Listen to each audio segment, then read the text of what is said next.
नाम एक फनकार अनेक, इस सीरीज के चौथे भाग में आपका स्वागत है। ये सीरीज आपको कैसी लग रही है कमेंट सेक्शन में जरूर लिखिए, और आप कुछ और ऐसे नामों से वाकिफ हों जो एकदम मिलते जुलते हैं तो वो भी बताइए। हम कोशिश करेंगे उन पर जानकारी जुटाने की और फिर आप तक वीडियो के रूप में पहुंचाने की। और प्लीज लाइक कमेंट शेयर करना बिल्कुल मत भूलिएगा। इस वीडियो में कुछ ऐसे मिलते जुलते नामों का जिक्र करेंगे जिनके बारे में एक समय में तो काफी उलझन रहती थी, बल्कि जिन्हें नहीं मालूम वो आज भी गलतफहमी का शिकार हो जाते हैं। जैसे पहले आप ये गाना सुनिए और सोचिए कि इसके म्यूजिक डायरेक्टर कौन हो सकते हैं। भुला नहीं देना जी, भुला नहीं देना ज़माना। गीत सुनकर संगीतकार नौशाद का नाम एकदम से जहन में आता है, क्योंकि म्यूजिक का स्टाइल एकदम वही है। लेकिन फिल्म बारादरी जिसका ये गाना है उसका संगीत दिया नाशाद ने। ठीक सुना आपने, नाशाद ने। उनका असली नाम था शौकत अली हैदरी, और शुरुआत में उन्होंने कभी शौकत हैदरी, कभी शौकत दहलवी, कभी शौकत अली के नाम से संगीत दिया। इन्हीं नामों से 40 के दशक में उनकी दिलदार, सुहागी, टूटे तारे जैसी कई फिल्में आई। 1950 के दशक में उन्हें लेखक, निर्माता, निर्देशक जे नक्शब की फिल्म नगमा मिली। फिर जे नक्शब ने ही उनका नाम बदलकर नाशाद कर दिया, और ऐसा करने का मकसद था नामों में कंफ्यूजन क्रिएट करके अपनी फिल्म का फायदा करवाना, जो कि हुआ भी। बड़ी मुश्किल से दिल की बेकरारी को करार। हम सब जानते हैं कि 50 के दशक में सबसे मशहूर संगीतकारों में से एक नाम संगीतकार नौशाद का था। इसीलिए पहले जे नक्शब ने उन्हें अपनी फिल्म में म्यूजिक देने के लिए संपर्क किया था, मगर संगीतकार नौशाद वो फिल्म नहीं कर पाए। इस बात पर जे नक्शब को बहुत गुस्सा आया और उन्होंने उनके नाम को भुनाने के लिए उनसे मिलता जुलता नाम शौकत हैदरी के लिए चुना, ताकि कंफ्यूजन में ही सही लोग उनकी फिल्म को देखने के लिए सिनेमा हॉल तक जाएं, उनके गाने सुने। काहे जादू किया मुझको इतना बता जादूगर।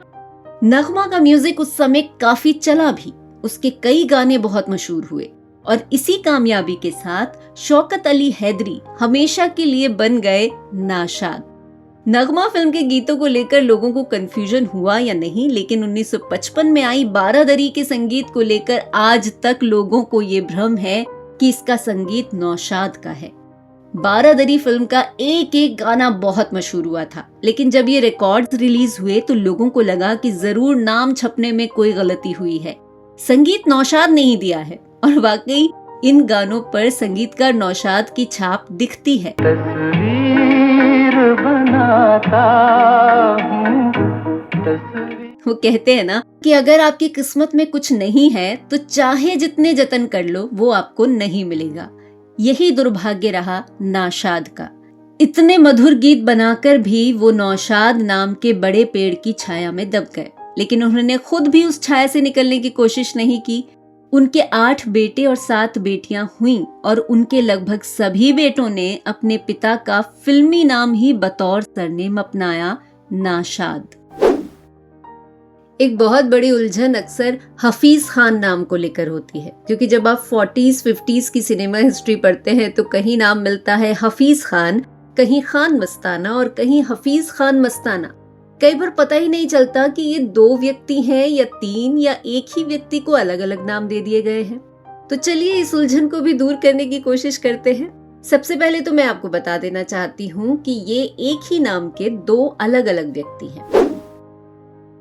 हम अपने दर्द का किस्सा सुनाए जाते हैं। एक हफीज खान वो हैं जो फिल्मों में गाते भी थे, संगीत भी देते थे, और उन्होंने कुछ फिल्मों में अभिनय भी किया है। उनके मस्त मौला व्यवहार को देखते हुए ही उन्हें मस्ताना उपनाम दे दिया गया था, और ये नाम उनकी असली पहचान छुपाने के काम भी आया, क्योंकि उनका संबंध संगीत के एक प्रतिष्ठित इटावा घराने से था। उनके पिता को फिल्मों में काम करना बिल्कुल पसंद नहीं था।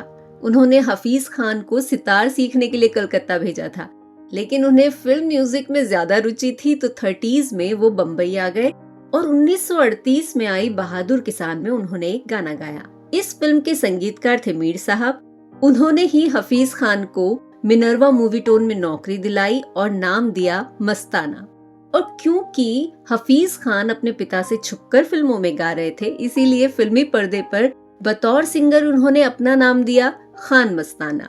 और खान मस्ताना ने फिल्मों में 130 से ज्यादा गाने गाए। गुलाम उठ वतन के दुश्मनों से इंतकाम ले,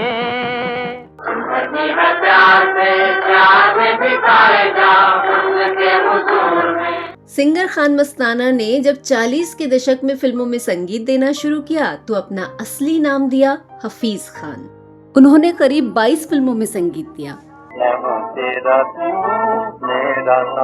संगीत देने और गीत गाने के अलावा उन्होंने 9 फिल्मों में अभिनय भी किया। एक समय वो था जब उनके पास बम्बई में 5 फ्लैट्स थे, कई कारें थी, लेकिन जब बुरा वक्त आया तो वो सब कुछ बिक गया। उन्हें उनके आखिरी वक्त में माहिम मस्जिद पर भीख मांगते हुए भी देखा गया। तेरे करम की धूम जहां में कहां नहीं। अब बात करते हैं दूसरे हफीज खान की, जो सिर्फ म्यूजिक कंपोजर थे। मिटने दे मेरी जिंदगी। उनकी पहली फिल्म आई थी 1945 में, जीनत। हफीज खान ने इस फिल्म में 4 गीत कंपोज किए थे, जिनमें से एक वो कव्वाली भी है जिसे महिला कव्वाली कहा जाता है और जो हिंदी फिल्म इंडस्ट्री की पहली मशहूर कव्वाली मानी जाती है।